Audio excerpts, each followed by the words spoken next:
Quel avenir pour la mine Lamaque à Val-d'Or et quoi comprendre du nouveau tournant que prend l'entreprise régionale Pneus GBM?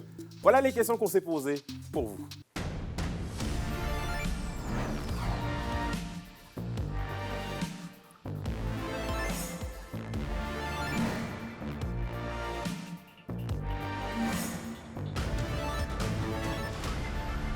Ici Anthony Dallaire et voici vos informations.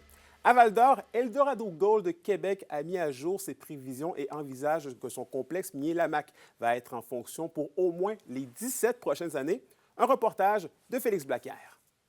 Le complexe minier Lamaque, opéré par la société Eldorado Gold Québec, devrait être en fonction jusqu'en 2041, avec une extraction prévue de 2,7 millions d'onces d'or au total. On a publié notre rapport technique. On a mis à jour notre rapport technique qui comporte deux volets, en fait. Il y a un volet qu'on appelle le code réserve, qui se base sur nos ressources mesurées et indiquées, qui supporte, dans le fond, les réserves, les premières réserves du gisement Ormac. Le deuxième volet de notre rapport, notre rapport technique, c'est l'étude économique préliminaire, qui, elle, tient en compte des ressources inférées. La mise à jour de la durée des activités s'est imposée avec l'ouverture du gisement Ormac. Quand on déclare des réserves initiales sur un nouveau projet, donc Ormac, l'émetteur ou la compagnie se doit d'émettre un rapport ou de mettre à jour son rapport technique puis d'informer le marché de toutes ces informations-là. Puis quand on parle des réserves, justement, maintenant, on a tout unifié sous le nom du complexe Lamaque. Donc, on parle des réserves de Triangle, de Parallèle, qui est un petit gisement satellite, et d'Ormac. La Corporation de développement industriel de Val-d'Or se réjouit de la nouvelle et estime que c'est une annonce majeure pour Val-d'Or, mais aussi pour l'ensemble de l'industrie minière. Eldorado, elle est une minière, je dirais, exemplaire, toujours un dialogue ouvert, transparent. Vraiment, j'aimerais aussi souligner l'engagement d'Eldorado Gold dans l'innovation, dans le développement socio-économique et bien sûr le développement durable. Eldorado Gold Québec ne se voit pas arrêter en 2041 pour autant. La minière a déjà d'autres sites qu'elle considère exploiter si les analyses s'avèrent concluantes. Félix Blaquière, RNC Nouvelles, Val-d'Or. Et Pneus GBM change de nom et de main. L'entreprise témiscabitibienne a été acquise par le groupe Robert Bernard, basé à Montérégie. L'entreprise passe désormais de 21 à 31 succursales à travers la province. Rappelons que Pneus GBM est une entreprise établie dans la région depuis 2004. Initialement située à La Sarre, Rwanda, Val-d'Or, l'entreprise compte maintenant 11 succursales et un centre de distribution. Malgré les changements, aucun emploi de la région ne sera impacté. Voici mon entrevue avec Éric Boivin, le vice-président des opérations de Pneus GBM. Pourquoi avoir accepté cette acquisition-là? Est-ce que Pneus GBM allait mal? Non, honnêtement, GBM va très bien. En fait, c'est vraiment une question de vouloir continuer à grossir. On est dans un secteur qui est vraiment en expansion. Ça prenait du monde qui a l'énergie comme on a aussi, mais qui a aussi des ressources qu'on n'avait pas, qu'eux vont nous aider à passer à un autre niveau. Puis, on avait besoin de s'entourer des personnes comme ça. C'est vraiment ça la grosse affaire. Donc, vous parlez de grossir. Qu'est-ce que ce nouveau regroupement va pouvoir concrètement apporter aux équipes de travail, aux succursales que vous avez ici en région? Ça va être quoi justement la différence que ça va apporter, là? En fait, c'est parce qu'on est deux membres du réseau .S. On a vraiment des expertises complètement différentes. Robert Bernard, dans le côté automobile, camionnette, mécanique, dans le commercial, dans le réchappage, ils ont des qualités qu'ils vont pouvoir amener en région, des expertises qu'ils ont. Même affaire pour nous dans le minier, je pense que ça va faire un gros regroupement qui vont être bons pour avoir un multi-segment ou ce qui vont être bons pour toucher à tout. Là. Donc, Pneus GBM va rester Pneus GBM et Regroupement Bernard va rester. En fait, non, c'est vraiment, pour la prochaine année, c'est vraiment une transition qui va se faire, mais l'idée, c'est vraiment que c'est Pneus Robert Bernard qui va prendre la place. Là.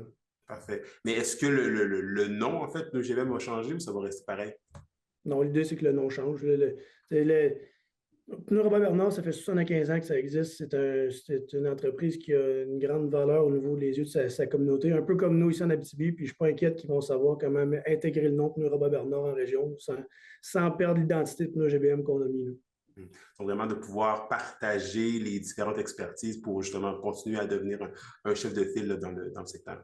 L'exemple concret de c'est quoi les valeurs, c'est nous, GBM, on a commencé en région le projet d'habits de neige, de remettre des habits de neige aux enfants le besoin depuis 3 ans. Mais l'idée vient du groupe Robert Bernard. C'est eux qui ont starté, qui ont démarré ça dans le groupe. Puis on a juste approuvé avec, comment dire, on a embarqué à 100% le projet parce qu'on croit à ces valeurs-là. Puis c'est pour ça qu'on est avec eux aujourd'hui. Et en terminant, comment va se faire la gestion? Est-ce qu'on va encore avoir des gestionnaires ici en région? Est-ce que ça va tout se faire du côté de la Montérégie? Comment ça va s'opérer, là? En fait, ce qui est bien là-dedans, c'est que nous, toute l'équipe reste en place. Toute l'équipe reste en place sur du long terme. J'ai mon titre de directeur régional. Je vais m'occuper des équipes en région. Notre monde, l'Abitibi, vont continuer d'avoir des ressources régionales pour parler. C'est sûr, certain que les propriétaires vont venir en Abitibi. Patrick, un des propriétaires, c'est un gars qui vient de Matagami. Donc, retour aux sources. Je ne suis pas inquiète que les décisions vont se prendre en grande équipe. Puis ce ne sera pas des décisions qui vont être prises sans juger ce qui est bien en Abitibi.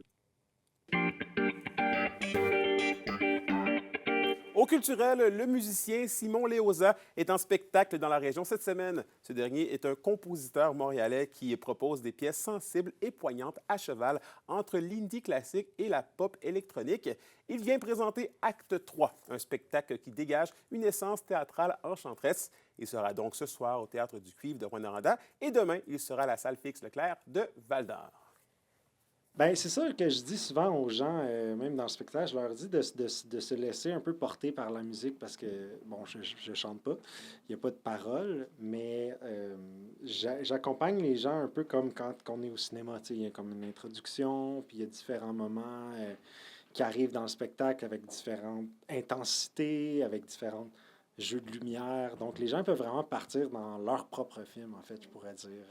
J'invite les gens à faire ça, puis souvent, les gens, après le spectacle, ils viennent me voir, puis ils me disent « Ah ouais, moi, j'ai pensé à ça, puis ils ont chacun été dans une aventure différente. Ben, j'ai très hâte, en fait, je suis content de revenir. Je crois que c'était en 2023, à l'hiver 2023, que j'étais venu avec mon ancienne tournée de Albatros, de mon album Albatros.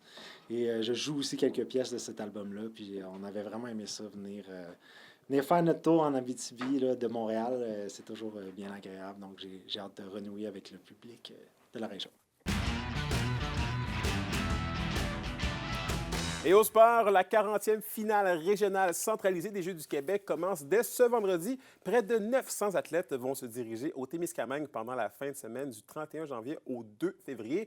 Le coup d'envoi sera donné par une cérémonie d'ouverture le vendredi soir au Centre Richelieu de Lorrainville.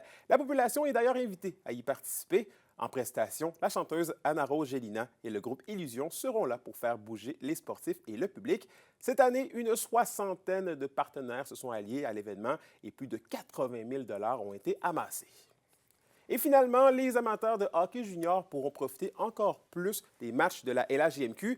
C'est que la Ligue vient tout juste de lancer le duel du jeudi soir. Cette nouvelle formule permet aux partisans de profiter gratuitement de la diffusion de certains matchs de saison régulière via YouTube et sur LCH TV. C'est donc un match par semaine qui sera diffusé sur cette plateforme. Le premier duel du jeudi soir aura lieu ce jeudi et mettra aux prises les Mooseheads de Halifax au Drakkar de Bécomo. La semaine prochaine, ce sera au tour des Foreurs de Val-d'Or et des Olympiques de Gatineau d'être les vedettes de la nouvelle diffusion en ligne. Et la météo de la l'Abitibi-Témiscamingue pour ce soir et cette nuit, c'est partiellement nuageux avec des minimums entre moins 24 degrés Celsius et moins 25 degrés Celsius. Pour la journée de demain, on prévoit du soleil avec un maximum de moins 12 degrés Celsius pour l'Abitibi et de moins 9 degrés Celsius pour le Témiscamingue. Et finalement, en aperçu pour vendredi, c'est toujours du soleil avec des maximums entre moins 11 degrés Celsius et moins 12 degrés Celsius. Et voilà, c'était vos informations régionales. Merci encore une fois d'avoir été des nôtres. Nous, on se dit bien évidemment à demain pour la suite des choses. D'ici là, prenez soin de vous.